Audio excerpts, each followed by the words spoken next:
Olá, seja bem-vinda, seja bem-vindo. Terça-feira, 8 de agosto de 2023. Começa agora o Câmara Notícia ao vivo, meio-dia mais 6 minutos. Muito obrigado pela sua companhia, pela sua audiência. Participe, envie a sua mensagem para o número do nosso WhatsApp. 19 é o nosso DDD, para você que é de Campinas e região, pode ir direto no número 978293776. O número já aparece aqui embaixo da sua tela. Ou você tem uma outra opção de enviar esta mensagem, que é através do nosso QR Code. Está com o seu celular aí perto? Faça o teste para você ver que dá certo. Abre a câmera do seu celular, como se fosse tirar uma foto, e você vai apontar aqui, ó, para este QR Code. Se você apontar a câmera do seu celular para este QR Code, já aparece uma mensagem na tela do seu celular.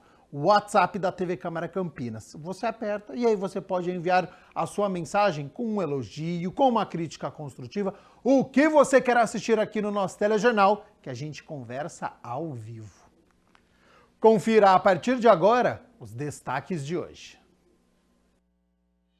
Na 43ª reunião ordinária, vereadores aprovam em votação final projeto de lei que autoriza parcerias entre entidades e Coab para projetos habitacionais de interesse social. Parlamentares também aprovam em primeira análise projeto de lei substitutivo do vereador Luiz Cirilo, que disciplina a vegetação de porte arbóreo em Campinas, com uma série de regras relativas ao plantio e manutenção de árvores na cidade.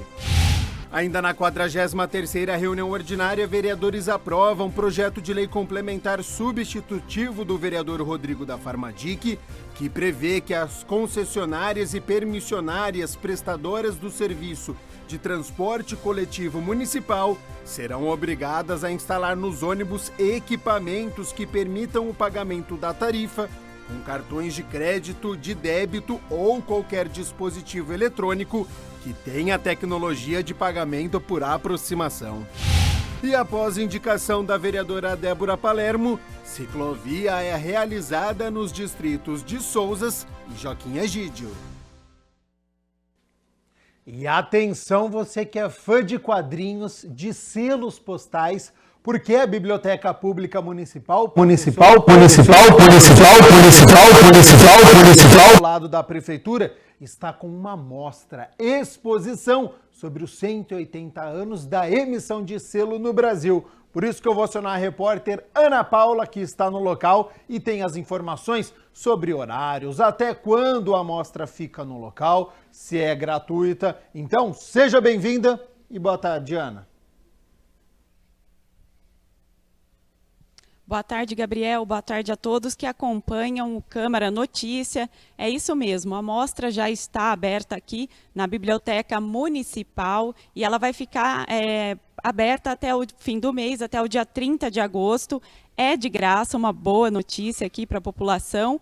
E você pode conferir aí, os amantes, né, de quadrinhos, pessoas que colecionam selos, podem conferir uma exposição muito bacana. E sobre esse assunto, né, quem vai trazer mais informações aqui para a gente é o Márcio José Andrade da Silva, que ele é curador aqui da exposição. Márcio, eu agradeço muito a sua participação ao vivo aqui conosco no Jornal da TV Câmara. Muito obrigado pelo convite.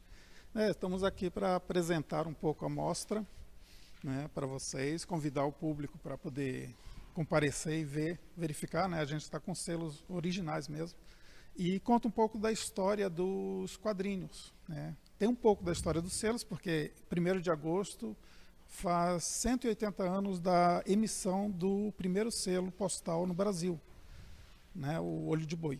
Então, tem também essa história aqui nos selos, com a Turma da Mônica, aliás. Márcio, o que a população vai encontrar aqui especialmente, né? É uma variedade aí de quadrinhos e selos postais, não é isso? Isso. A gente até escolheu o local, porque aqui é uma gibiteca também, que quadrinhos aqui, e essa exposição aqui é fazer essa correlação entre os quadrinhos, que é uma paixão minha, e selos, segunda paixão, né? Então, juntar duas paixões aqui e mostrar que, eu sempre falo, o selo ele sempre conta uma história, né? Então, é aqui, história em quadrinhos, e o selo contando a da história em quadrinhos e outros eventos comemorativos. É você como curador da exposição, né? Qual que é a principal aí proposta dessa mostra?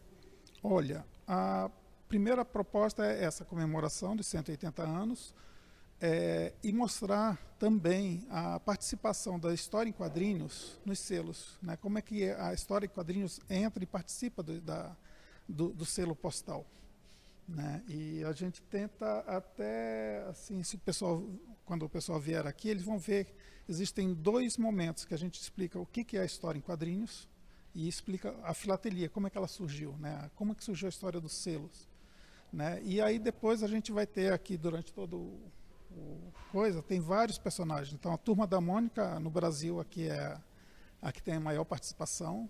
Temos também de outros países aqui selos, né, que tem dos Estados Unidos, Granadas, mas sempre com personagens da Disney, dos Simpsons. Temos também com um que eu trouxe da Hungria, né, que é o Vuk, uma raposinha. Então, assim, o pessoal vai ter uma variedade muito grande de personagens, para conhecer também personagens e tal. E como surgiu toda essa ideia, Márcio, de trazer para cá, né, para a biblioteca, essa mostra de quadrinhos e selos? Como que isso foi concretizado? Olha, na verdade surgiu como uma ideia assim, né? Acontece no mês de agosto, né, essa comemoração. Quadrinhos, eu sempre tenho uma participação de outros eventos aqui que eu já fiz aqui na Gibiteca. Então, o ano passado, nesse mesmo período, foi os Beatles em História em Quadrinhos. Então, é sempre fazendo uma relação com os quadrinhos. E os selos têm esse chamado, eu acho muito legal. É alguma coisa que está perdendo um pouco, a gente percebe isso, né? Por causa da mudança de comunicação entre as pessoas. E a filatelia sempre foi uma coisa fascinante para mim, né? Por causa do conteúdo que ela traz para a pessoa, né? Para você aprender. Então, aí, eu conversando com o Júlio é um colega lá do Rio Grande do Sul, né? Então, a gente se encontrou num evento, ele filatelista também. Aí eu combinei com ele, pode ser? O que você acha? Ele topou, mandou os selos de lá do Rio Grande, daquele... Então veio do Sul aí, toda essa coleção, olha que bacana. A coleção dos selos, todos os selos originais, o Júlio mandou, né? E aí a gente está fazendo a curatela. Tá certo. E mais cedo nós estivemos aqui na biblioteca e conversamos com algumas pessoas que passaram por aqui para visitar a exposição. Vamos conferir. Gustavo, eu vi que você estava olhando a exposição bem cuidadosamente, quadro por quadro. O que você achou dessa exposição de quadrinhos e selos? Eu achei interessante. Na verdade, acabei encontrando por acaso a exposição, mas achei bem interessante a representação, ter todos os selos bem conservados para poder ver a história deles. Bem legal. Você, como publicitário, deve gostar bastante dessa coisa de estética, né? Da questão das cores, da disposição, dos formatos. Sim, tem a parte artística, né? O selo acaba tendo, além da função prática, um aspecto artístico bem legal. E acaba contando a história, né? Acho que muitos dos selos têm um papel além da postagem, né? Conta um pouco da história do Brasil, do mundo até, né? Como a gente está vendo aqui, nesses que tem referência ao Walt Disney e tudo mais. Mas tem sim um aspecto bacana representado no selo. Letícia, o que você achou dessa exposição? Você já sabia que ela estava aqui e aberta ao público? Eu vim com meu marido, então coincidiu também, foi um acaso. E a gente está gostando, volta um pouquinho no passado, né? É legal. O que mais te chamou a atenção? Eu acho que é essa fase que a gente está na tecnologia, então voltar um pouquinho para a história, lembrar de carta, remete, né? Não tem jeito. E como ele falou, assim, ver um pouco da história também mundial aí. Então, acho que está sendo bem interessante. Ver essa questão dos selos, né? Tratando de uma história aí do país também, é bem interessante, né? Sim, sim. Eu sempre falo que quando a gente pega as informações do passado, dá um acolhimento, né? E o selo também, que remete à carta e às trocas de informações da época. Que hoje a gente não tem mais isso, né? É verdade, não tem, é difícil. Hoje é tudo tão rápido, tudo tão digital, então não tem mais aquela expectativa de receber uma notícia, né? Então é bacana, eu acho que voltar um pouquinho, é gostoso.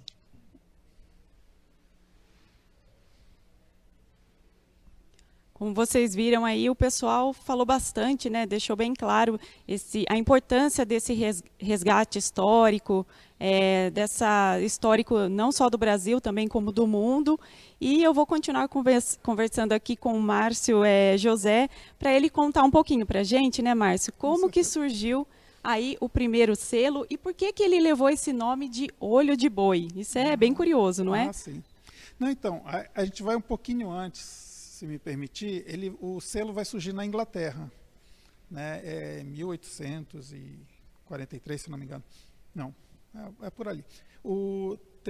Eles estão com o seguinte: como é que funcionava a correspondência na Inglaterra naquele tempo? Então, se eu fosse mandar uma carta para a Ana, por exemplo, ela que ia pagar para receber a minha carta, né? E muita gente não tinha condições de pagar para receber ou não queria pagar para receber, né? Então, o Sir, que eu não me lembro agora o nome, mas ele está anunciado lá, ele faz o seguinte: ele fala, por que a gente não cobra de quem está remetendo a carta, né? Hoje a gente vê que simples isso, né? Mas o pessoal levou um tempo até chegar nessa conclusão. Então, a gente cobra, e para provar que a pessoa pagou, a gente põe um selinho carimbando lá, dizendo que ele pagou. O Dom Pedro II, que era muito conhecido lá, ele pega essa ideia e traz para o Brasil, né? E aí inicia sim com o Olho de Boi. Então, um ano antes ele faz a legislação. No ano seguinte, de 30, 60 e 90 são os valores do selo. E Olho de Boi, por causa do formato dele, ele tem um formato meio arredondado, meio oblíquo assim, e lembra um pouco o Olho de Boi. Então, dessa daí foi por causa do nome. Márcio, então, qual que é a importância, né, você contando toda essa história, né, esse resgate, qual que é a importância de dar acesso ao público a esse tipo de história, a esse tipo de arte? Olha, bem, primeiro eu acho que o público tem que ter acesso a todas as formas artísticas, não só essas exposições, mas culturais. Toda a forma cultural eu acho que é muito importante para ele. Especificamente na nossa mostra, a pessoa vai ter um conhecimento de como é que funcionava, porque hoje a maioria está na parte digital, né? Você pega um livro, é digital, mensagens, e-mails, então não sabe um pouco de como é que funcionava o meio de comunicação anteriormente, né? E aqui a gente vai ter, além da pessoa conhecer os personagens, conhecer um pouco da história, porque os selos são comemorativos também, né? Então a gente não tem só os 180 anos do selo, mas a gente tem o aniversário do Mark Twain, o escritor, dos irmãos Greens, né, esportes. Então tem várias coisas que são retratadas no selo. E aí eu acho muito importante, bem, para mim, né, como curador, a pessoa ler e ter um acesso a todas as informações que um pedacinho de papel contém. Então a gente meio que destrinchou o que representa aquele selo pequeno. E, Márcia, ela é voltada para todos os públicos, né? Não só para quem ama história em quadrinhos e coleciona selos, não é isso? Isso, aberto a todo mundo que queira ver. Porque é uma coleção que antigamente, filatelia, foi uma coleção durante o primeiro período até, acho que 60, era uma grande coleção, umas grandes coleções eram feitas por selos, né? Quadrinhos também. Quadrinhos mais atualmente, né? E aí também o pessoal pode vir aqui também. Ver aqui. Tá, joia. Muito obrigada, Márcio, pela sua participação ao vivo aqui conosco no nosso jornal. Eu que agradeço, Ana. Muito obrigado a vocês e venham. Venham prestigiar aqui, né? Essa exposição, gente, ela está muito bacana. A visitação ocorre de segunda a sexta-feira, das 9 da manhã até as 5 horas da tarde. E a Biblioteca Pública Municipal, ela fica aqui na Avenida Benjamin Constant, no número 1633, no centro, bem aqui ao lado da Prefeitura. Gabriel, eu volto com você aí no estúdio.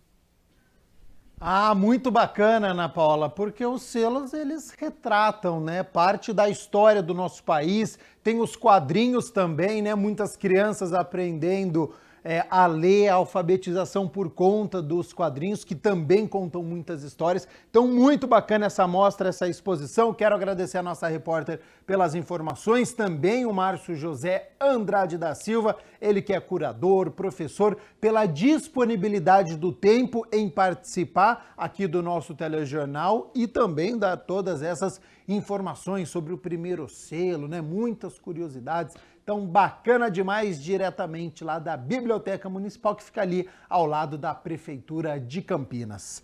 12h mais 19 minutos, vamos seguir aqui com as notícias da metrópole, porque o Hospital Maternidade aqui de Campinas preparou uma série de ações para chamar a atenção sobre a importância do aleitamento e da doação do leite materno, agora no Agosto Dourado. O mês foi escolhido pela Organização Mundial da Saúde para simbolizar a luta pelo incentivo à amamentação.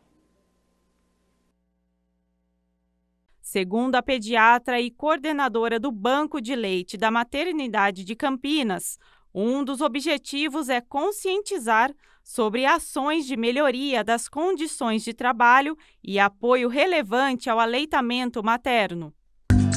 Tem mãe que trabalha em casa, tem mãe que trabalha na empresa, tem mãe que trabalha pelas ruas nas cidades, tem mãe que é professora e tem mãe que é aluna. O leite materno traz benefícios para a criança, a mulher, a família e a sociedade. Apoie a amamentação, faça a diferença para mães e pais que trabalham. Então o foco é como ajudar essa mãe que trabalha, né?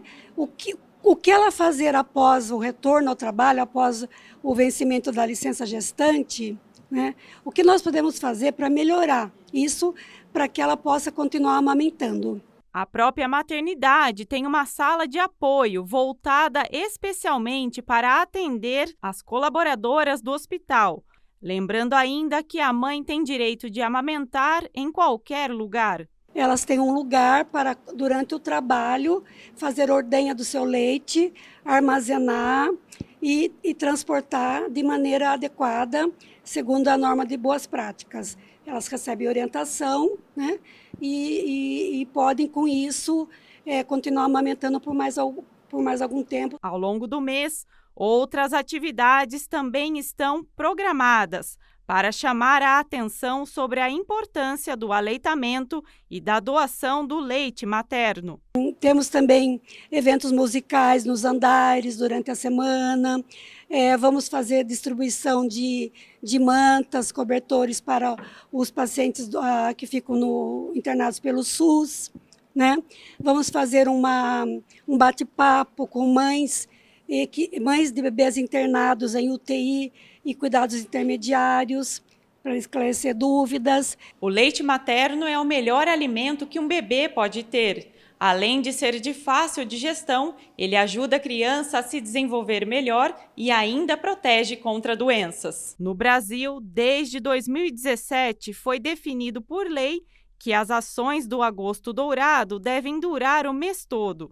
O dourado representa a simbologia do leite materno, considerado alimento ouro para os bebês, por ser o único alimento completo para nutri-lo por, no mínimo, 6 meses de vida, de forma exclusiva, e até 2 anos complementado com outros alimentos. A amamentação ela vai estimular a imunidade da criança, né?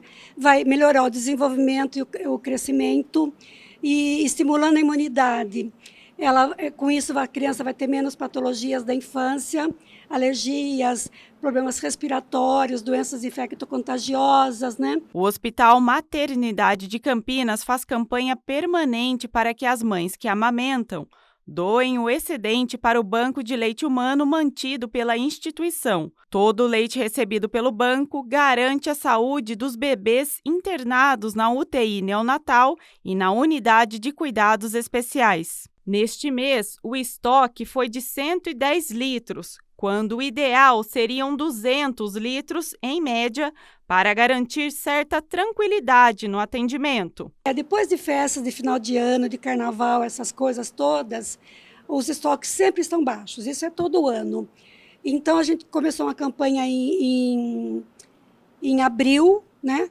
Já ele tem melhorado, mas lentamente. Outra ação é a campanha para aquisição de kits de reposição para a bomba de extração de leite materno. Para a compra de 30 kits, é necessário que 300 voluntários contribuam com um valor de R$ 26. Cada litro doado pode alimentar até 10 recém-nascidos por dia. Dados de 2019 do Fundo das Nações Unidas para a Infância apontam que apenas 40% das crianças no mundo recebem amamentação exclusiva no início da vida. Por isso, até 2025, a Organização Mundial da Saúde quer garantir que pelo menos a metade de todas as crianças no mundo sejam alimentadas exclusivamente com leite materno durante os seus 6 primeiros meses de vida. E hoje sabe-se que a amamentação mais prolongada, ela tem um efeito muito importante cerebral, na parte límbica, que é da cognição. Então, essa criança pode até ser mais inteligente. E as comemorações no hospital serão encerradas no dia 25 de agosto com uma apresentação da Orquestra Sinfônica de Campinas. Para ajudar na campanha dos kits para o banco de leite, você que está nos acompanhando pode contribuir com a quantia que desejar na chave Pix da maternidade, que é doe@maternidadedecampinas.com.br, está aqui embaixo. Então, chave Pix da maternidade é doe@maternidadedecampinas.com.br. O Banco de Leite de Campinas funciona na Avenida Orozimbo Maia, número 165, na Vila Itapura. Informações pelo telefone 19, é aqui o DDD, 3306-6039, também aqui com o telefone aqui embaixo da sua tela. Você viu aí na nossa reportagem a importância. Então, você, mulher que tem este leite excedente, faça essa doação, porque tem muitas crianças que estão precisando.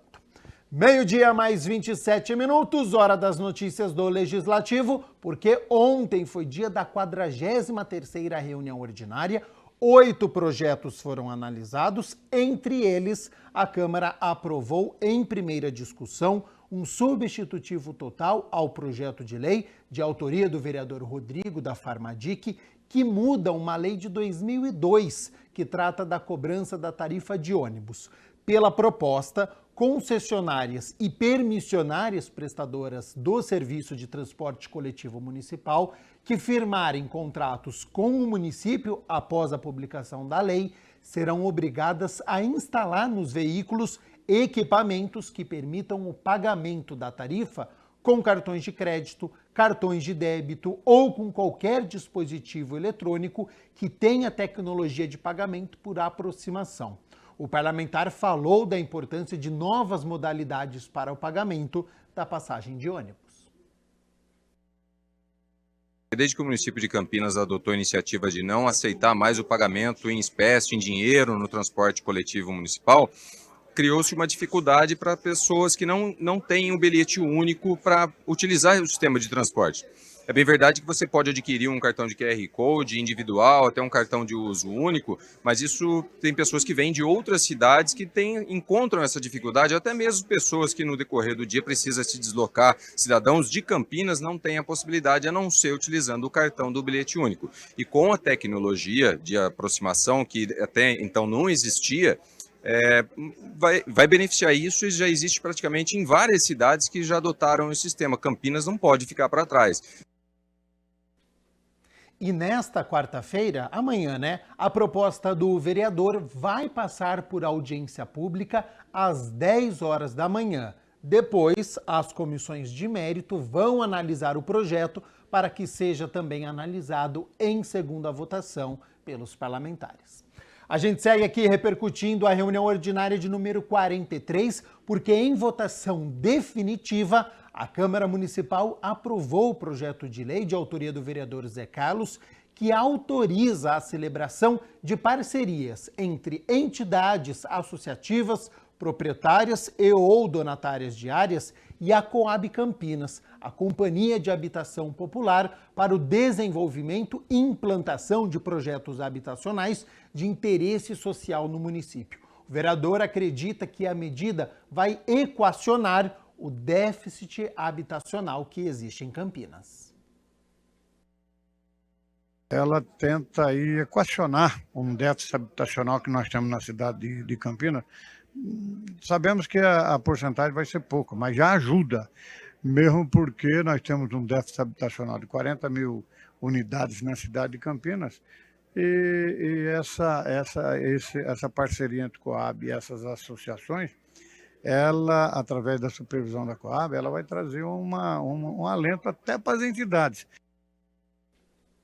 Os programas habitacionais de interesse social têm como objetivo não só possibilitar que a população de baixa renda tenha acesso à moradia adequada e regular, mas também aos serviços públicos, de forma a reduzir a desigualdade social e, ao mesmo tempo, promover a ocupação urbana planejada.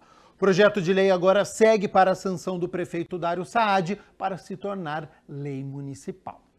E olha só, em primeira discussão, o Legislativo aprovou ontem à noite a proposta de autoria do vereador Luiz Cirilo, que disciplina a arborização urbana quanto ao seu manejo, visando a conservação e a preservação. Entre outras ações, o projeto prevê que as secretarias correspondentes realizem podas preventivas e corretivas em todas as áreas públicas, bem como avaliem os riscos de queda e executem a supressão e substituição das árvores com possibilidade de cair. Além disso, prevê também tratamento diferenciado entre a vegetação de porte arbóreo localizada em logradouros públicos e aquelas que não estejam inseridas em logradouros. O vereador justifica a atualização da lei que trata do tema. A lei municipal que trata da arborização, ela é datada de 2003, ou seja, ela tem mais de 20 anos. E há necessidade realmente, tudo evolui, e há necessidade de fazermos algum implemento na legislação para tornar eficaz a necessidade do município. Nós temos hoje uma realidade, como vimos no começo do ano, um desastre com vítimas fatais, árvores na iminência de cair, e há necessidade do poder público cuidar não só dos espaços públicos, parques, jardins, as vias de locomoção de carros, como também há necessidade do particular ter o seu direito resguardado. E para isso há necessidade hoje de evoluirmos. Há necessidade de uma adequação da lei para possibilitar o particular também fazer a poda, desde com a efetiva regulamentação, que ele apresente um laudo, que ele apresente um parecer técnico, que possa efetivamente ser encaminhado ao poder público e o poder público avaliar. A proposta vai passar por um segundo turno de votação e, se aprovada, seguirá então para a sanção do prefeito para se tornar lei.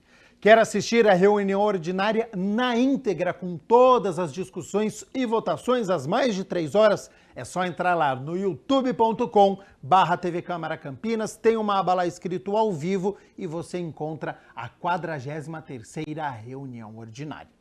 A gente segue aqui com as notícias do Legislativo porque a Comissão Especial de Estudos sobre População em Situação de Rua realizou uma reunião para apresentar políticas públicas com o propósito de certificar quais são os desafios, os avanços e as perspectivas sobre o tema.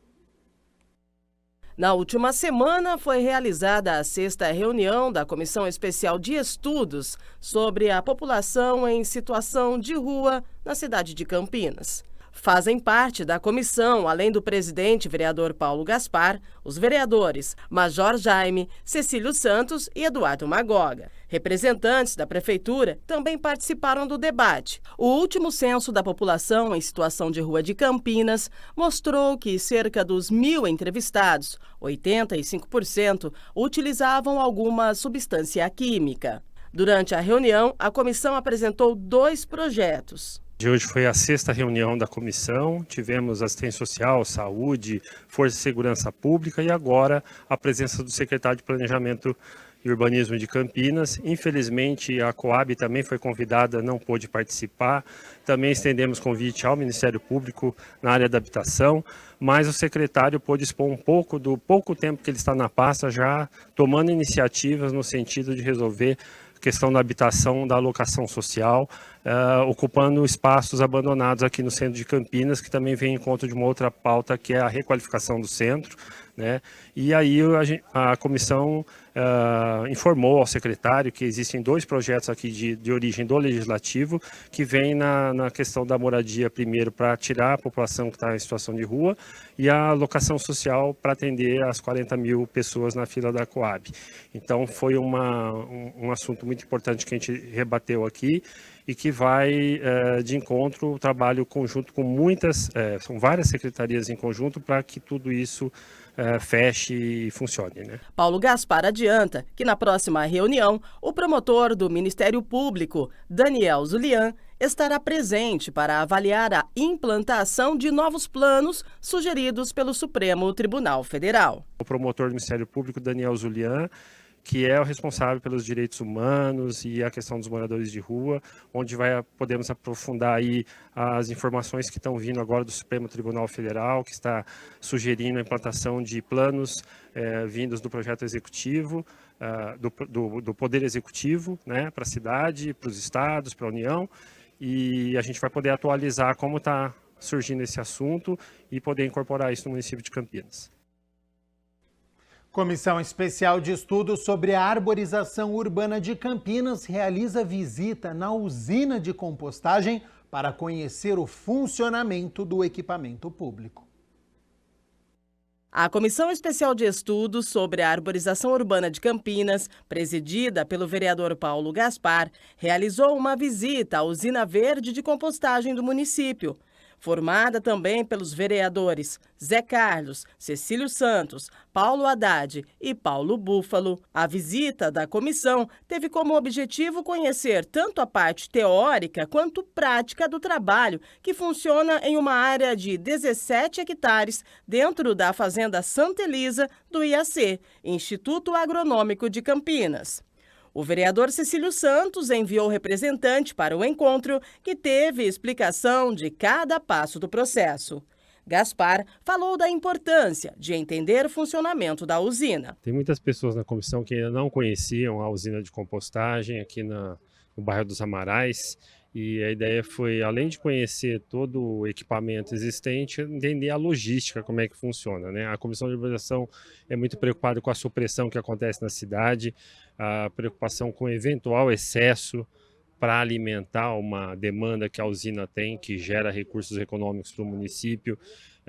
Então, hoje eles estão fazendo uma série de perguntas aqui para o técnico da prefeitura, que cuida aqui e gerencia o espaço, para entender toda essa logística e saber se está tudo ok, conforme tanto no aspecto jurídico, administrativo e principalmente biológico.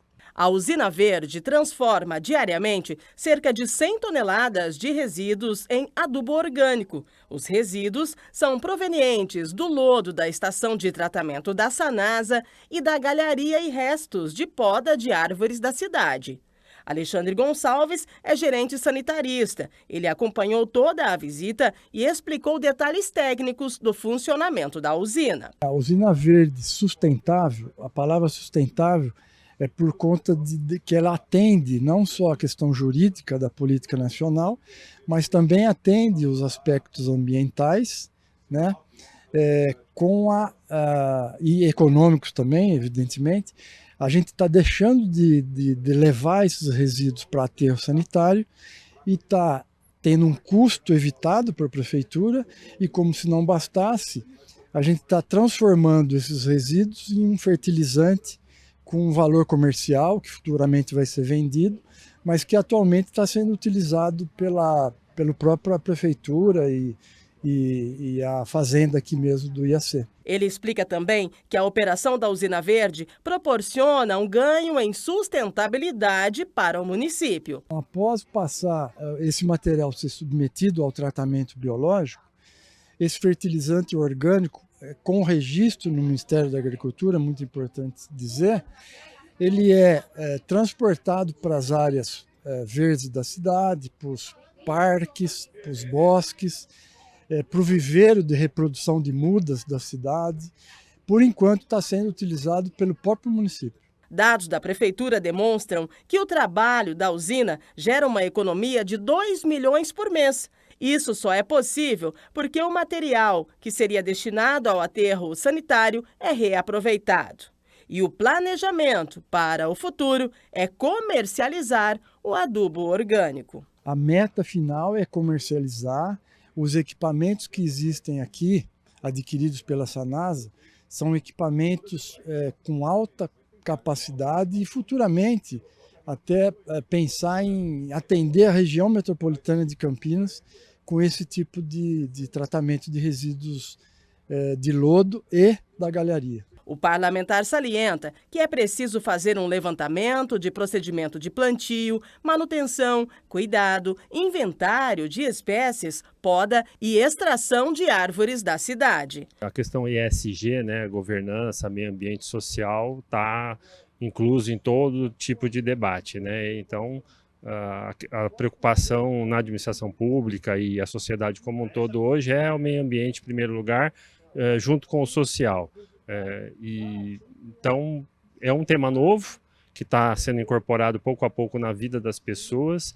É um aprendizado eterno isso, né? E a própria usina aqui e toda a administração, ela está sempre procurando se renovar, se reciclar e se modernizar, né? Então existe cada vez mais com a tecnologia existente recursos novos e precisam ser administrados, né? E tem uma logística muito complicada na questão dos resíduos, né? Tanto aqui do lodo que vem da Sanasa, de toda a galharia que vem da cidade como um todo de supressão, e também de outros tipos de resíduos que vão para outras usinas, como aqueles inertes de material de obra que vão para uma outra usina.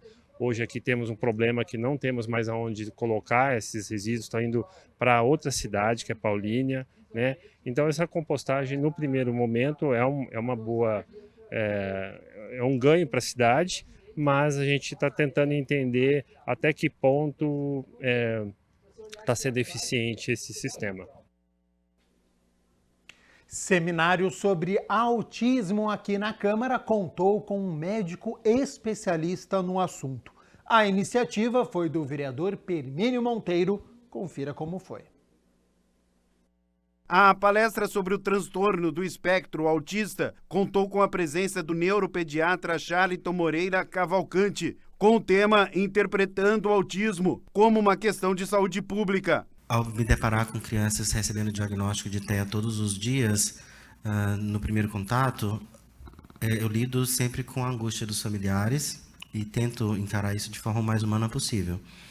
Mas é impossível não pensar, do ponto de vista macro, o impacto social que a quantidade de diagnóstico de transtorno do espectro autista causa na sociedade. Responsável pelo seminário, o vereador Permínio Monteiro considera o debate sobre o tema fundamental. O parlamentar, inclusive, se comprometeu a fazer um projeto de lei sobre o assunto. Esse projeto de lei a gente vai elaborar, né, junto com a minha assessoria no meu gabinete, também juntamente com o médico que se propôs a estar ajudando a elaborar, com um especialista no assunto.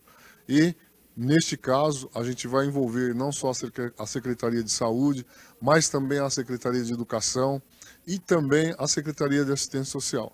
É muito importante a gente fazer em conjunto e fazer um excelente projeto de lei que com certeza vai atender toda essa população, esse pessoal que tem a questão da bandeira do autismo e precisa da ajuda do Poder Executivo, precisa da ajuda do Poder Legislativo, e essa é a nossa função, legislar, fazer leis que beneficiem a população da nossa cidade. Em virtude da complexidade do tema, a condição ainda é pouco compreendida pela sociedade em geral. Por isso, há necessidade da colaboração das escolas para detectar o autismo. A escola é o caminho onde é detectado em primeira mão, ali dentro da questão do local de ensino. E, como ele falou, ter os profissionais que possam detectar, ter os profissionais que sejam habilitados para estar acompanhando o fonoaudiólogo, o psicólogo, a diretora da escola, os professores e todas essas pessoas que podem estar auxiliando e poder ajudar de alguma forma no longo da vida dessas pessoas que têm a questão do autismo. E olha só, as obras de revitalização da Praça Maria do Carmo Tereza Marinho Macioli, lá no Jardim das Palmeiras, já iniciaram. O espaço vai contar com playground, academia de terceira idade, área para beach tênis, pista de caminhada, conserto da iluminação, correção das áreas verdes, lixeiras e bancos. Então, é hora de Câmara nas ruas.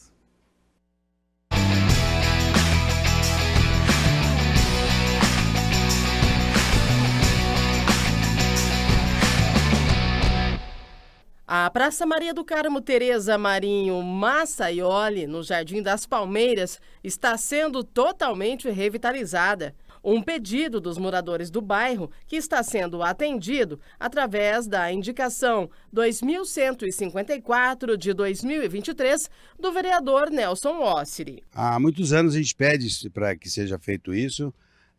Temos problema aqui na Avenida das Árvores, foi resolvido. A praça também que está sendo realizada.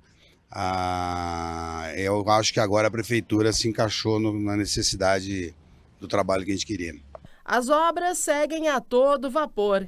Dino, que faz parte da Associação de Moradores, acompanha todo o processo. Hoje, por coincidência, Rúbia, hoje nós estamos muito felizes porque tudo que foi prometido está sendo cumprido. Tudo, inclusive os postes elétricos já estão sendo colocados hoje, vai ser feita a iluminação da praça, o plantio das árvores, o plantio da grama. O vereador esteve no local para conferir os trabalhos. O espaço também recebeu galerias pluviais para evitar o possível alagamento. Exatamente, né? São 5 caixas de inspeção espalhadas por toda a área e mais de 390 metros de canalização. Então isso vem evitar qualquer tipo de risco de alagamento ou qualquer outro tipo de situação. Então isso foi muito bem realizado pela Secretaria de Serviços Públicos e a praça também fica protegida de qualquer tipo de chuva, qualquer tipo de alagamento. O morador e comerciante Ademar se diz satisfeito vendo as obras acontecerem. Nós estamos gostando muito do trabalho aí, viu? E agradecemos a todos vocês aí que estão fazendo esse trabalho. Muito importante, tá? De acordo com o requerimento, o espaço será contemplado com playground, academia da terceira idade, área para beach tênis, pista de caminhada, conserto da iluminação, correção das áreas verdes, lixeiras e bancos. Ossiri salienta que a revitalização da praça é um pedido que vem de longa data. É uma região que há quase 10 anos está desassistida pelo poder público, né? Nenhum vereador conseguindo fazer as benfeitorias para uma população que paga altíssimos impostos. A vereadora Débora Palermo solicitou, por meio de indicação, a implantação de uma ciclovia de acesso aos distritos de Sousas e Joaquim Egídio. A prefeitura atendeu o pedido da parlamentar, trazendo então mais segurança aos ciclistas da região. A implantação de uma ciclovia de acesso aos distritos de Sousas e de Joaquim Egídio foi um pedido da vereadora Débora Palermo ao Poder Executivo. A parlamentar protocolou a indicação de número 127 no dia 14 de janeiro de 2021.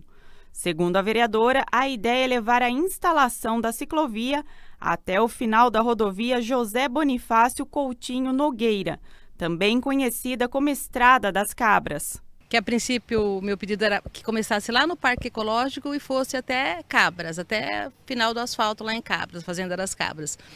Infelizmente, por falta de recuo num trecho da estrada, não pôde sair do Parque Ecológico, mas ela agora sai aqui do condomínio Santiene e vai até a Toca da Mangava, nesse primeiro momento, que a estrada também de Joaquim Egídio ela é estadual. Então nós precisamos municipalizar para conseguir levar essa ciclovia até a Fazenda das Cabras, mas nós vamos conseguir. A construção da ciclovia atende à necessidade de inúmeros ciclistas que percorrem o trajeto principalmente aos finais de semana. Era fundamental, porque em Sousas, né, nós temos diariamente, mais ainda nos finais de semana, pessoas que praticam ciclismo, né? Vem caminhar, vem andar de bicicleta. Então, para garantir a segurança, né, e estimular também, né, a prática de esportes, o não sedentarismo. A Jane, por exemplo, adotou o ciclismo como estilo de vida há 4 anos, quando chegou ao distrito. Bike hoje é meu transporte. Praticamente em Sousa, dentro de Sousa eu ando de bike o dia todo. Eu creio que a ciclovia veio para agregar muita coisa boa para Sousa. Segurança para a gente que anda de bike. A cidade ficou mais bonita, Sousa ficou mais bonito, que já é um paraíso, né? Que é isso que eu penso de Sousas. E sem dúvida nenhuma, acho que vai dar uma diminuída aí na questão de acidentes, essas coisas todas, e o respeito, né, ao ciclista. De acordo com Débora Palermo, os serviços na ciclovia ainda estão em andamento. Pintar o piso de algumas áreas, colocar os tachões em alguns pontos, né? Então não está terminada. Alguns trechos, como esse aqui, já está pronto, mas tem alguns trechos que ainda faltam alguns detalhes. E os benefícios vão além da segurança e do lazer. Isso porque a ciclovia pode ajudar a fomentar o turismo na região. A maioria da população gostou, está sendo muito bom ver a utilidade dela e o estímulo que está trazendo ao esporte também, né? Sempre é importante alguém que pensou em algo para a população e para a melhoria da cidade.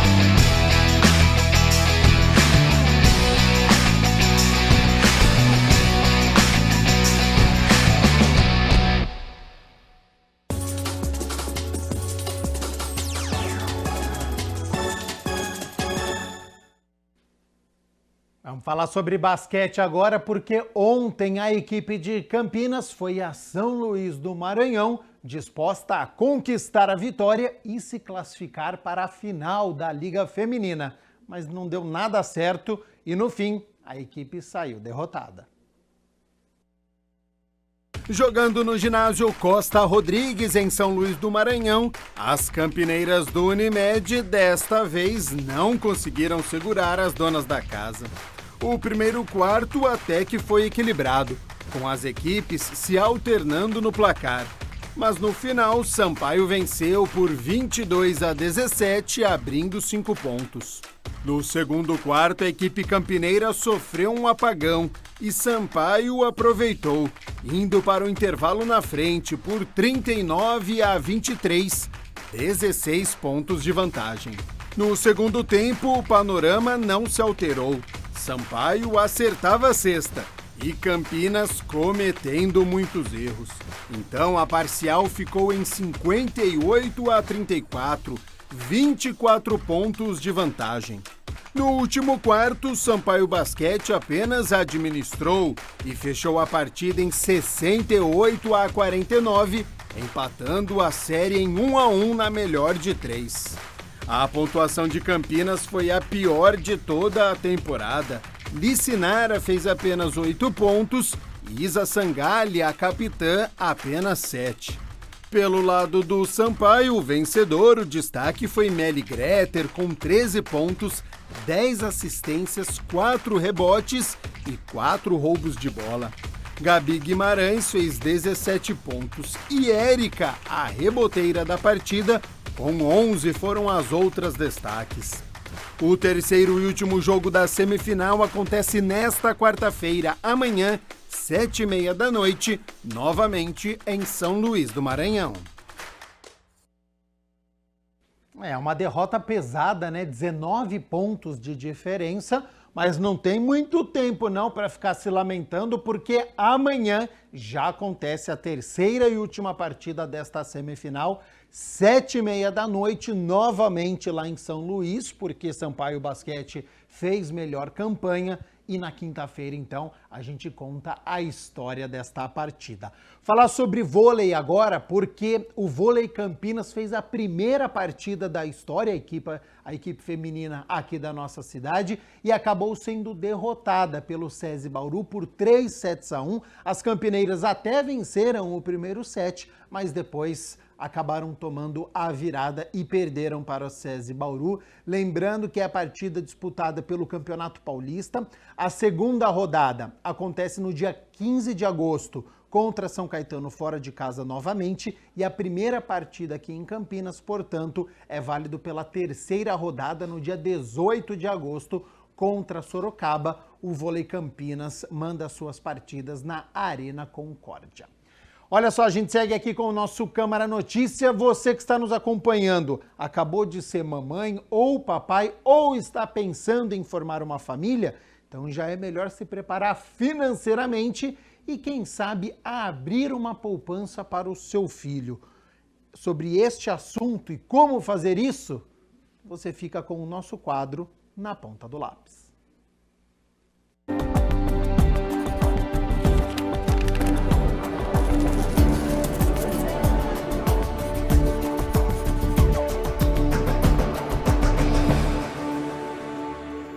Olá pessoal, está começando mais uma edição do Na Ponta do Lápis e hoje agradeço a sua participação e companhia aqui na programação da TV Câmara Campinas.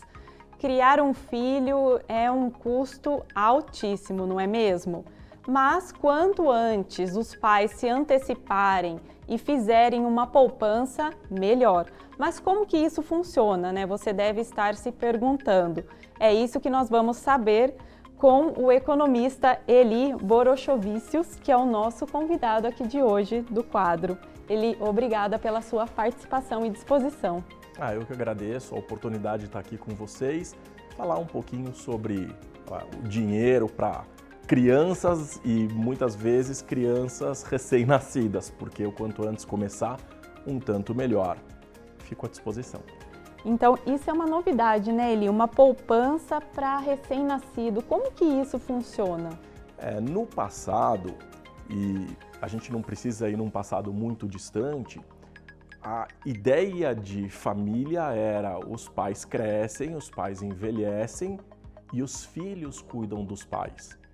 Mas essas coisas estão mudando. Hoje, filho não quer mais saber de cuidar dos pais, porque assim, eles dão conta do seu próprio orçamento quando isso acontece. Essa geração que está vindo agora, muitas vezes precisa de recursos para poder sobreviver e pega o dinheiro que os pais guardaram, né? Às vezes os pais ainda trabalham ou têm a aposentadoria e assim, é mais barato você fazer a captação de recursos, tomar crédito no mercado no consignado, que são as taxas mais baixas. E aí colocam o CPF do pai, da mãe, os coitados ali, que acabam assumindo essa responsabilidade. Então, se no passado a preocupação dos pais era dos filhos cuidarem da gente, hoje não mais. Então, hoje a gente tem que se preocupar com a nossa aposentadoria e já pensar nas crianças, porque elas vão crescer, vão precisar fazer a escola, vão depois para uma faculdade, vão querer eventualmente fazer um passeio, um intercâmbio e custa caro e a gente precisa se preparar. Então, quando a gente fala em poupança para criança, a poupança não necessariamente como um produto financeiro, porque eu tenho outras opções no mercado, mas hoje sim é possível você abrir uma conta bancária para um menor de idade, no entanto, precisa estar atrelado ao CPF do responsável. Então não existe hoje a possibilidade de você ter um cartão, de você ter uma conta sem que haja um responsável maior de idade, tá? Muita gente me pergunta sobre cartão de crédito, por exemplo, para criança. Não pode, pelo menos quando a gente vai aos bancos questionar, precisa ter pelo menos 18 anos. Quer dar um cartão para o teu filho, não tem problema, mas você assume a responsabilidade, a conta também está no teu nome. E para fazer, né, ter essa conta, é preciso que os pais separem alguns documentos? Quais seriam esses documentos? Hoje, as crianças, quando elas são registradas, normalmente já são registradas com o CPF, diferentemente do que acontecia no passado. Então, no passado, primeiro tinha certidão de nascimento, aí quando a criança crescia fazia o RG, eventualmente passaporte, depois vinha, né, com o CPF. Hoje não, hoje tudo é muito simples e assim, imediatamente registrou, você já tem o CPF. E com o CPF já é possível abrir uma conta bancária. Lembrando que tem que ter o responsável, mas já é possível ter uma conta bancária para essa criança. E aí os pais conseguem fazer um planejamento financeiro para essas crianças, depositando recursos, e aí vai, né, mensalmente, bimestralmente, semestralmente, anualmente, como os pais acharem, né, que é mais interessante, mas é possível já ir fazendo a poupancinha da criança para que quando ela cresça, ela já tenha uma reserva financeira para começar a pensar em educação financeira. Eli, essa conta, né, que os pais vão separar, só os pais podem mexer nessa conta ou avós ou tios também podem ter acesso ou só se os pais autorizarem? Como que isso funciona? Se os pais são os responsáveis pela conta, está no CPF dos pais, só eles vão poder movimentar junto com a criança. Então, normalmente vem um cartãozinho, o cartão pode vir no nome da criança e a criança vai poder utilizar. Lembrando, quando eu estou falando do cartão, não é cartão de crédito. Criança não pode ter cartão de crédito, é cartão de débito. Portanto, o limite que a criança pode gastar é o dinheiro que está guardado ali. Ela não pode fazer crédito, ela não pode tomar crédito no mercado, porque para isso precisaria de documentação, precisaria, enfim, regulamentar, coisa que ainda não tem. Então, mas a criança pode ter o cartão. Agora, se a criança pegar esse cartão e entregar na mão de uma outra pessoa com a senha, qualquer pessoa consegue utilizar. Então, tem que tomar esse cuidado. A gente vive num mundo hoje digital em que as crianças recebem informações por TikTok, por Facebook, por Instagram, por WhatsApp, recebem... É onde eu ia chegar. E aí ela acaba não se atentando, acaba passando informação demais e assim está sujeito a fraude, está sujeito a golpe, está sujeito às coisas ruins, né, que vêm junto com a humanidade, né? A humanidade faz coisas boas, no entanto, existem pessoas que são ruins e que eventualmente vão se aproveitar dessa criança, né? Então, a partir do momento que a gente entrega para uma criança essa responsabilidade, a responsabilidade é dela, ela tem que entender que ela vai movimentar dinheiro. Então é importante também os pais ficarem atentos com as senhas de acesso, né? Não... Os pais têm que estar atentos sempre, né? A criança é heterônoma, ela vai ganhando autonomia com o tempo. A responsabilidade é sempre dos pais. Inclusive, assim, é muito comum hoje os pais entregarem a responsabilidade da educação para a escola. Isso não é responsabilidade da escola. A escola tem um ensino, é matemática, português, inglês, biologia, geografia, história, mais para frente, né, dentro das ciências, vai ter a biologia, a física, a química. Isso é responsabilidade da escola. Agora, a educação, ela vem de casa. Educação financeira vem de casa. É responsabilidade sempre dos pais acompanharem os alunos. Aliás, quando eu falo em escola, uma coisa interessante e que eu acho que serve de alerta aqui para quem está nos vendo. O que tem sido muito comum é os pais não participarem de reuniões pedagógicas nas escolas. E isso é um erro gravíssimo, porque a criança, ela gosta de ver o pai participando da sua vida escolar. Então, assim, hoje eu vejo muito os pais entregando a criança, por exemplo, para o celular, entregando a criança para a escola. Terceiriza tudo. Então, a educação não é mais uma responsabilidade minha. E não é bem assim. Então, para os pais que estão nos vendo agora, é responsabilidade sua, sim. Cuide dos teus filhos. É importante isso. Até o laço familiar, ele se faz presente, né, no momento em que você cuida. Então, não dá simplesmente para você abrir uma conta, entregar o cartão e falar, bom, agora a responsabilidade é sua. Não é bem assim. Você precisa ensinar o teu filho a fazer um orçamento, precisa ensinar qual é o limite do que pode e o que não pode comprar. tem que acompanhar o que está sendo comprado, porque às vezes compra coisa que não deveria. Então tem que fazer um acompanhamento, não é entregar um cartão e falar pronto, acabou, agora segue a sua vida. E seria melhor os pais pensarem então numa conta conjunta ou... Para a criança a conta sempre vai ser conjunta, né? Conjunta no sentido de que a criança pode usar ou os pais, né, podem também movimentar. Então, os dois vão acabar podendo movimentar porque é responsabilidade dos pais. No entanto, você não precisa necessariamente das duas assinaturas para movimentação. Por isso, não existe o crédito, é só o débito, e por isso os pais têm que conversar, têm que acompanhar, têm que saber o que os filhos estão fazendo, onde estão gastando, por que estão gastando. Agora, não custa também, no momento em que for gastar, ou combina num café da manhã, quando estão, né, juntos, combinar o que vai ser no dia, o quanto pode gastar, onde pode gastar, como vai fazer, e qualquer coisa que for sair disso, poxa vida, manda uma mensagem para o pai, para a mãe, né, pelo celular, ou se for uma criança muito pequena, possivelmente ela não vai tomar decisões, mas quem estiver com ela, dá uma ligada, entra em contato com os pais e pergunta, posso gastar? Podemos fazer isso? Tem algum problema? Hoje a comunicação está sendo tão simples, tão fácil, né? Então, vamos aproveitar isso para o bem. Certo. E Eli, quais são as vantagens, né, para as mamães, os papais que estão vendo o nosso quadro, de abrir uma conta para o recém-nascido ou para a criança? Bom, existem várias razões para se fazer isso. Muitas vezes a gente pensa em famílias cujos pais estão juntos, mas às vezes isso não acontece. Então, às vezes, o pai está num lugar, a mãe está num outro lugar, a criança transita entre os dois lugares e aí é mais fácil que a criança tenha acesso ao dinheiro para que ela possa gastar para aquilo que ela realmente precisa. Então, ela não fica dependente. Agora, quando os pais estão juntos, você começa a dar escolhas para essa criança.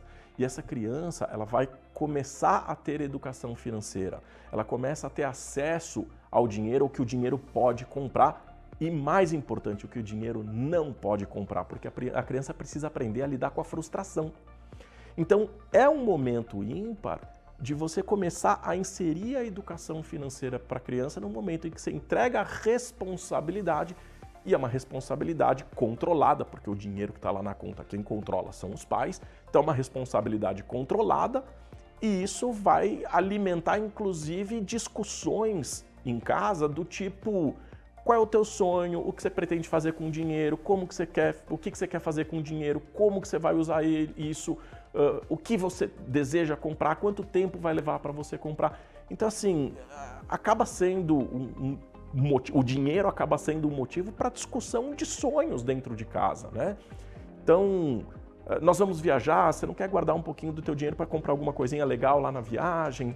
Então, eu particularmente gosto muito no momento que me perguntam, poxa, né, qual a importância do dinheiro na família? O dinheiro compra coisas e assim, dentro da economia, quer dizer, a base é que os desejos, eles são ilimitados, mas os recursos são limitados. Portanto, a gente precisa dar o destino correto para isso. E se a criança tem essa responsabilidade e desde cedo ela já começa, ela tende a ser um adulto financeiramente responsável. E ajuda também, acho que, na autonomia da criança, né? Ela fica um adulto muito mais independente, que sabe o que quer, não é, Eli? Sem dúvida. Tem autonomia, tem a questão de ser mais responsável, porque ele assume compromissos sabendo os limites, ele tem uma questão do respeito, né? Quer dizer, como eu vou fazer o uso desse recurso, dá, não dá, não dá, e o porquê que não dá, e como é que eu vou fazer para esse negócio funcionar. Tem a questão do foco, então, assim, a partir do momento que eu tenho um objetivo, eu estou focado em realizar aquele objetivo. E assim, se por um lado a gente fala da frustração, por outro lado a gente tem que falar também da realização, porque a partir do momento que você guarda durante um período dinheiro para realizar um sonho e esse sonho se concretiza, é uma felicidade muito grande. Então é importante a gente participar desses momentos também felizes de celebração, de conquista, e a criança aprende, né, o valor da conquista. E o valor da conquista tem uma relação com o dinheiro, mas acima de tudo tem uma relação interpessoal. Certo. Eli, a conta poupança para menor, ela é gratuita? É isso? Explicar um pouquinho para o pessoal que está nos acompanhando. A conta corrente normalmente tem uma série de serviços atrelados e aí os bancos acabam cobrando uma tarifa. A conta poupança, não. Você normalmente não tem tarifa porque você está colocando o seu dinheiro ali e o banco vai poder utilizar esse dinheiro, são os depósitos à vista. Hoje, 20% dos depósitos fica no compulsório, então o banco trabalha com 80% desse valor. E aí ele vai emprestar esse teu dinheiro para outras pessoas, para outras empresas, vai receber uma taxa em função disso, uma parte fica para o banco para pagar custos, a outra parte fica para o lucro e o resto ele devolve para você, que é a remuneração. A poupança como produto financeiro, do ponto de vista estritamente financeiro, e aí eu estou falando em taxa, né, de remuneração do dinheiro, é muito baixa. Hoje existem opções muito mais simples, como, por exemplo, investir o dinheiro num CDB com remuneração diária. Ele vai remunerar muito melhor do que a poupança, não tem grandes riscos e é em D mais zero, isso significa que você pode tirar o dinheiro a hora que você quiser, assim como funciona a poupança. Então, a poupança como produto financeiro, no meu entendimento, só perde para título de capitalização, mas é um produto muito ruim. Então, a conta poupança, ela serve para a criança começar a guardar o dinheiro. Seria o mais indicado. É o mais indicado num primeiro momento. A partir do momento que essa criança começa a entender de finanças, começa a ter educação financeira, e ela juntou uma verba mínima para começar a fazer investimentos, a exemplo de tesouro direto, a exemplo de CDB, letras de crédito, né? Então, ela pode começar a diversificar, mas existe sempre um valor mínimo para isso. Algumas vão querer, eventualmente, pensar em bolsa de valores e muita gente, assim, é contra. Eu não sou contra. Pelo contrário, eu acho que é importante deixar a criança investir em bolsa de valores. Primeiro, porque bolsa é investimento de muito longo prazo. Segundo, que ela começa a aprender a importância que tem de você colocar dinheiro em empresas que estão trabalhando, estão oferecendo emprego, vão obter lucro no final e distribuir. Então você recebe os dividendos, recebe juros sobre capital próprio e aí ela começa a movimentar, a entender como funciona isso.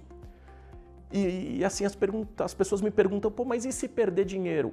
Tá, quanto dinheiro? É pouco. Esse é o momento de aprender, você aprende com pouco. Fazendo pouco primeiro. Com pouco primeiro, você aprende, você entende como funciona todo o processo e quando você tiver mais dinheiro, você já está escolado, você já aprendeu, né, como é que aquilo funciona, por que alguns perdem, por que alguns ganham. E aí é importante dizer, muita gente não entende como funciona, por exemplo, Bolsa de Valores, mas assim, supondo que você tenha comprado ali um papel que custe, eu vou chutar valores aqui, pouco importa, mas você colocou R$50. No dia seguinte, o mercado caiu para 40. A pergunta é quanto que você perdeu? Todo mundo fala, perdeu 10. Não, você não perdeu nada, porque você não executou ordem, você não vendeu. Então assim, você comprou por 50, o mercado caiu para 40. Agora o mercado subiu para 60. Quanto que você ganhou? Eu ganhei 10, porque eu comprei 50 e agora está 60. Não, você não ganhou nada, porque você não vendeu aquilo. Então o que você tem é um ativo. Esse ativo, ele valoriza e ele desvaloriza ao longo do tempo. O importante é entender que ao longo do ano a empresa vai distribuir os lucros e eu vou receber uma parte desses lucros. Essa é a remuneração do valor da ação. No longo prazo, quando você não quiser mais fazer parte daquilo, quando você não quiser mais receber os lucros, aí sim você vai executar a ordem de venda daquele ativo. E aí espera-se que você venda num valor maior. Então tem que tomar muito cuidado. Quando a gente começa a pôr dinheiro em bolsa, a gente fica desesperado e começa a olhar diariamente aquilo. Calma, você comprou um ativo, esse ativo anualmente você recebe lucro disso e a partir daí é que você começa a entender como funciona o mercado. E por que eu acho que pode ser legal para a criança? Porque como os lucros eles vêm anualmente, a criança aprende o que é um investimento de longo prazo. Ela aprende a esperar, ela aprende a refletir, ela aprende a entender como funciona isso tudo. E Eli, tem também a chamada Conta Kids. O que é isso? A conta Kids é como se fosse uma conta corrente com cartão de débito que os bancos hoje, e todos os bancos hoje oferecem isso, inclusive bancos digitais. Coisa mais simples do mundo é abrir uma conta Kids hoje. Você entra no computador, conta Kids, procura, vai encontrar, tem vários bancos ali. Quero abrir uma conta, pôs o CPF, a conta está aberta, transfere o dinheiro, logo mais você recebe o cartão. E hoje, nem o cartão você precisa esperar, porque os celulares hoje vêm com NFC e você consegue baixar digitalmente o cartão e usar imediatamente. Então não precisa nem ficar esperando. Se a pessoa tiver um celular com NFC, não precisa do cartão físico, dá para usar o cartão imediatamente por meio do celular. Então é super fácil abrir hoje uma conta para criança. Agora, de novo, né? A partir do momento que um pai e uma mãe assume que a criança estará com uma conta corrente no seu nome, tem que dar orientação. A criança precisa dessa orientação, precisa estar de olho, precisa orientar, precisa, né, mostrar para a criança como que administra, como que ela deve se comportar com o uso do dinheiro. Então é uma responsabilidade que os pais vão ter que assumir.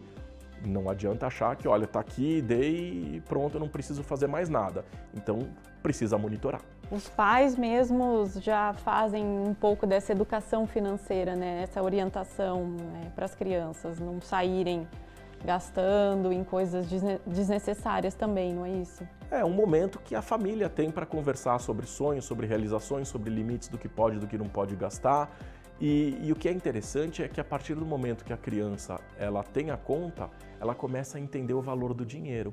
Porque como é ela que vai pagar, ela fica mais atenta nos preços. E aí o que pode ser interessante é começar a perceber, óbvio que depende muito da cultura de cada família, mas é muito comum a gente começar a perceber que quando dá para a criança um cartão para ela começar a gastar e ela começa a entender o valor do dinheiro, ela normalmente começa a economizar para dentro de casa. Ela não fica mais pedindo, eu quero chocolate, eu quero salgadinho, eu quero, esse eu quero, ele some. Porque assim, você quer, você tem o teu dinheiro, você usa do teu.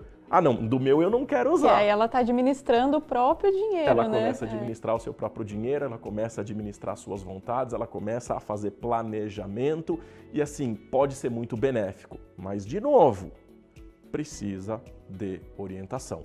Não dá para largar. Tá, joia. Eu agradeço novamente a sua disposição, a sua participação aqui no nosso quadro.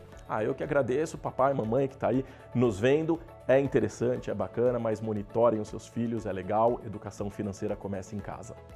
Fica a dica então, hein? Papais e mamães, é preciso orientar os filhos. O Na Ponta do Lápis vai ficando por aqui. Você pode acompanhar esse e também outros quadros da nossa programação no YouTube da TV Câmara Campinas. Até a nossa próxima edição. Tchau, tchau.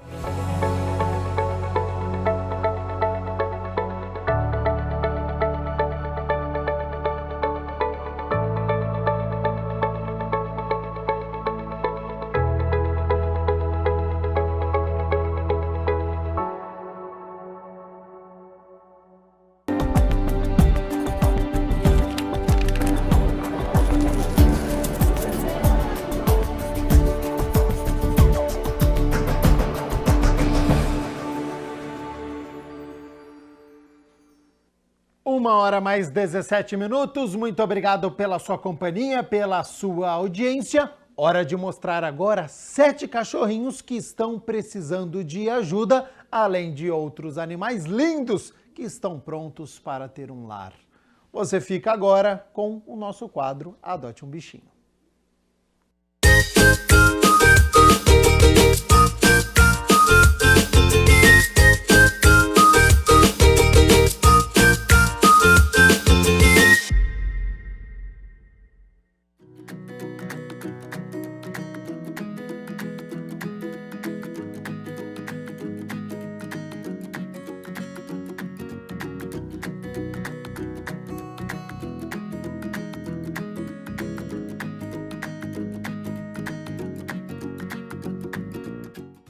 Vamos conhecer os bichinhos que estão para adoção nesta semana. A Associação Amigos dos Animais de Campinas tem um agitado Darwin, um filhotão de 5 meses castrado e vacinado. Darwin é uma ótima companhia para quem gosta de praticar esportes. Os protetores independentes também têm vários bichinhos esperando por adoção. Lua é uma cachorrinha de porte médio pequeno, castrada e microchipada e de uma pelagem linda. Tem 2 anos de idade e está prontinha para um novo lar. Para adotar, entre em contato com o telefone que está na sua tela. Essa gata de olhos amarelos tem 6 meses, é castrada e adora conviver com pessoas. Essa outra gatinha cinza e tigrada tem 11 meses e está aguardando por um lar. Hoje temos uma ninhada de 7 cachorrinhos que foram abandonados e precisam de um lar urgente, mesmo que temporário. São 5 cachorros na cor creme e 2 de cor café com leite. Para adotar ou ajudar, entre em contato com o telefone que está na tela. Essa cachorrinha com cara de curiosa é a Jade. Ela é toda fofinha e tem a cor de caramelo. Ela é de porte médio pequeno, carinhosa e brincalhona. Essas 2 gatinhas ainda são filhotes e estão aguardando uma adoção responsável. Para adotar, entre em contato com o número que está na tela. E a ONG Gatos da Lagoa estão com a Cremozy e a Chantilly para a adoção. Essas 2 são castradas, negativas FIV-FeLV e você pode adotar cada uma separadamente ou juntinhas. Entre em contato com o Instagram da ONG e adote.